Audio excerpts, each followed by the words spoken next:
내가 진실로 너에게 말하노니 여자가 낳은 자 중에 세례 요한보다 큰 이가 일어남이 없도다. 그러나 천국에서는 극히 작은 자라도 그보다 크니라. 세례 요한의 때부터 지금까지 천국은 침노를 당하나니 침노하는 자는 빼앗느니라.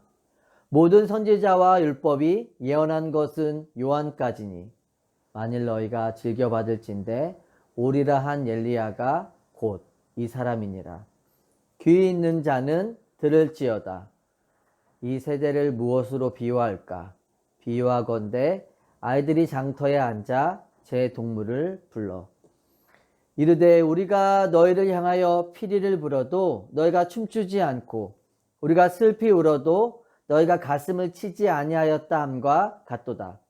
요한이 와서 먹지도 않고 마시지도 아니하매 그들이 말하기를 귀신이 들렸다 하더니 다 함께 읽겠습니다. 인자는 와서 먹고 마심에 말하기를 보라 먹기를 탐하고 포도주를 즐기는 사람이요 세리와 죄인의 친구로다 하니 지혜는 그 행한 일로 인하여 옳다함을 얻느니라. 아멘. 말라기 4장 5절에서 6절에 보면 이스라엘 향한 구약의 마지막 예언이 나옵니다. 보라 여호와의 크고 두려운 날이 이르기 전에 내가 선지자 엘리야를 너에게 보내리니 그가 아버지의 마음을 자녀에게로 돌이키게 하고 자녀들의 마음을 그들의 아버지에게로 돌이키게 하리라. 돌이키지 아니하면 두렵건대 내가 와서 저주로 그 땅을 칠까 하노라 하시니라. 여기서 말하는 선지자 엘리야는 오늘 본문인 14절을 통해 알 수 있는 것처럼 세례 요한입니다. 세례 요한이 예수님께 여자가 낳은 자 중 가장 큰 자다라는 극찬을 들을 수 있었던 것은 그가 예수님의 오심을 예비하는 자였기 때문입니다. 또는 그는 역사적 그리고 시대적인 위치에서도 가장 중요한 역할을 하고 있습니다. 그것을 설명해 주는 것이 13절 말씀이죠. 모든 선지자와 율법의 예언은 세례 요한으로 끝난다라는 것입니다. 구약의 마지막 선지자가 말라기가 아니라 세례 요한이 끝이라는 거죠. 그러면서 그는 동시에 메시아의 도래를 알리는 신약의 출발선이기도 합니다. 그러니까 아무도 경험하지 못한 위대한 사명을 받고 감당했기에 역사상 가장 위대한 선지자로 인정을 받는 것입니다. 그런데 11절의 하반절을 통해 알 수 있는 것처럼 놀라운 반전이 있죠.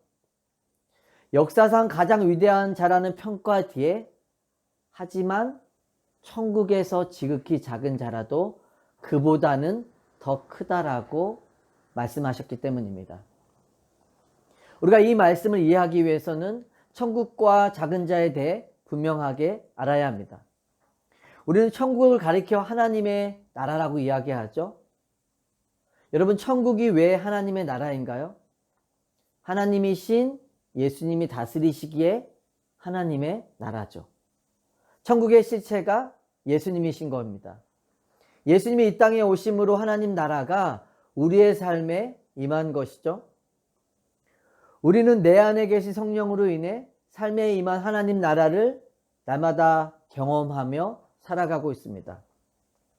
당대의 죄인들과 병자들도 메시아가 그들을 찾아오심으로 삶에 임한 하나님 나라를 직접 경험하게 됩니다.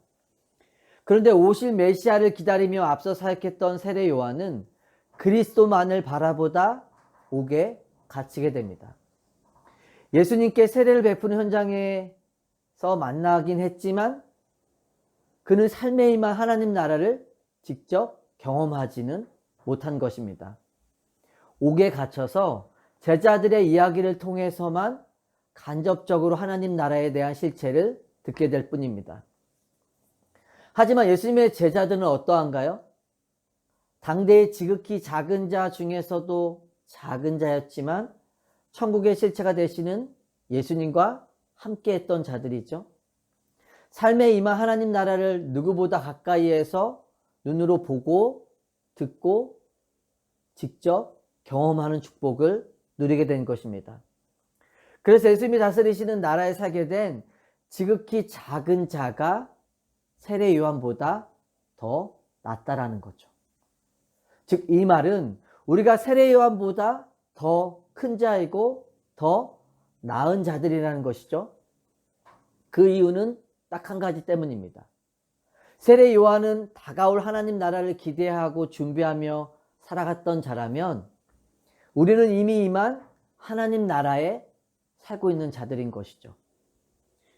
우리가 이 세상에서 어떤 존재로 살아가고 있는지를 분명히 깨닫게 하는 말씀입니다. 우리는 세상의 기준으로 삶의 어느 자리에 있든지 상황과 형편이 어떠하든지 기죽을 것도 없고 억울해할 것도 없습니다. 우리는 세상의 것을 가지고 천국에 들어갈 수 없다는 것을 이미 아는 자들이죠. 세상의 기준이 천국의 삶의 기준이 될 수 없음도 알고 있는 자들입니다.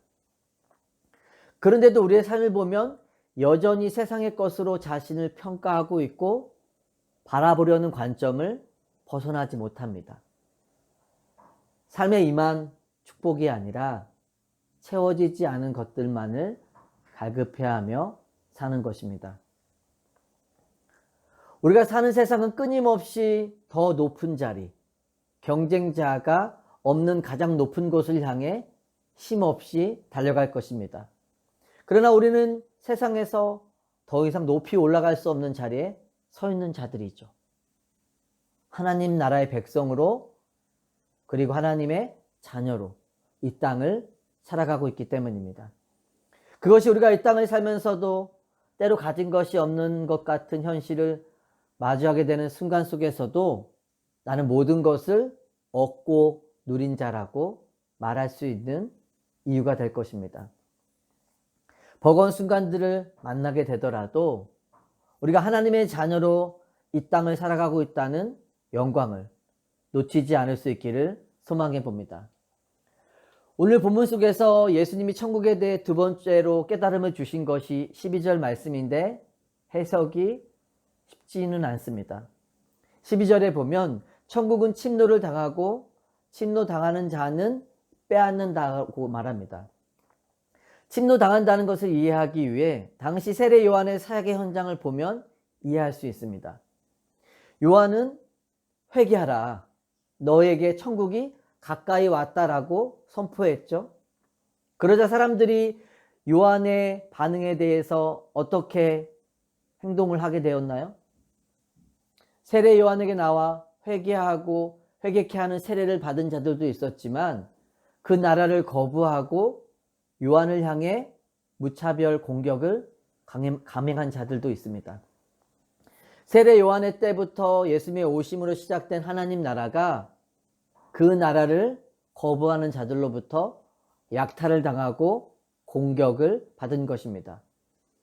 예수님이 세례 요한의 때부터라고 하신 까닭은 요한이 하나님 나라를 여는 기점이 되기 때문입니다. 그러면서 동시에 하나님 나라가 이 땅 가운데 점점 더 세워지게 됩니다.